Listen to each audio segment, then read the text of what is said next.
جی ربا، میں آپ کو بتاتا چلوں کہ اس وقت میں اسپین کے شہر بارسلونا میں موجود ہوں، اور اسپین کرونا وائرس سے ہونے والی ہلاکتوں میں اس وقت دنیا کے دوسرے نمبر پر ہے۔ یہاں پر سب سے زیادہ ہلاکتیں ہوئی ہیں۔ جو 2 اپریل کو سب سے زیادہ 950 کے قریب لوگ اپنی جان کی بازی ہار چکے تھے، اور دیکھنے میں آ رہا تھا کہ یہ سلسلہ اسی طرح بڑھتا رہے گا، لیکن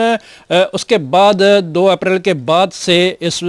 اموات کی تعداد میں بدستور کمی آ رہی ہے، اور اس حد تک کہ آج 24 گھنٹوں کے دوران کم و بیش 400 کے قریب لوگ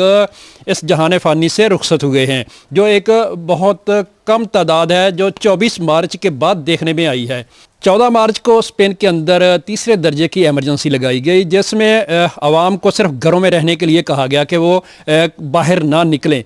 یہ ایمرجنسی 29 مارچ تک کی تھی، لیکن اس سے پہلے ہی وزیر اعظم پیدرو سانچیز نے اس میں اضافہ کر دیا کہ یہ 11 اپریل تک اس کو بڑھا دیا جائے گا،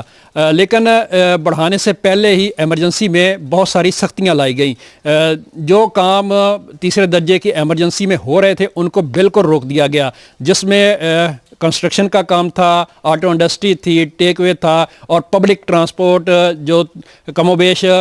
پہلے کی نسبت ہی چل رہی تھی اس کو بھی کم کر دیا گیا، اور یہ پبلک ٹرانسپورٹ صرف 5 سے 10% تک رہ گئی، اور ہر طرح کا کام بند ہو کر لوگ گھروں میں محصور ہو کر رہ گئے۔ اس کے بعد 11 اپریل سے جو ایمرجنسی ختم ہونی تھی اس کو 26 اپریل تک دوبارہ پھر بڑھا دیا گیا، لیکن یہاں پر یہ کیا گیا کہ 13 اپریل سے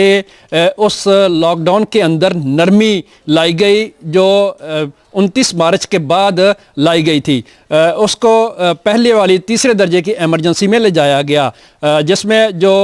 پبلک ٹرانسپورٹ تھی وہ 5 سے 10% رہ گئی تھی، اس کو بڑھا کر 40 سے 50% تک لے جایا گیا، اور آٹو انڈسٹری کنسٹرکشن کا کام جو گنجان آبادی کے باہر تھے ان کو دوبارہ شروع کروا دیا گیا۔ 26 اپریل تک کی جو ایمرجنسی تھی اس کو پارلیمنٹ سے منظور کروایا گیا تھا، لیکن اب وزیر اعظم پیدرو سانچیز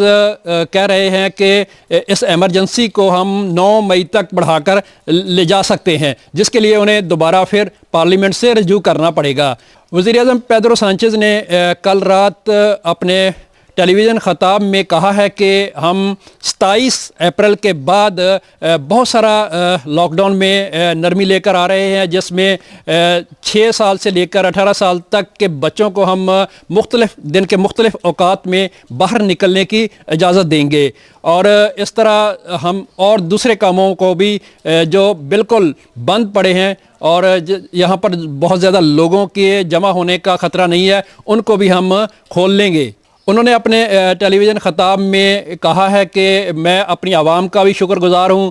جنہوں نے اس بحران میں حکومت کا ساتھ دیا اور گھروں میں رہے، اور اس کرونا وائرس کی جنگ میں شانہ بہ شانہ ساتھ رہے۔ گو ہمیں ابھی تک مکمل کامیابی حاصل نہیں ہوئی، لیکن ہم عوام کے تعاون کے ساتھ اس بحران سے بھی نکلیں گے اور کامیابی حاصل کریں گے۔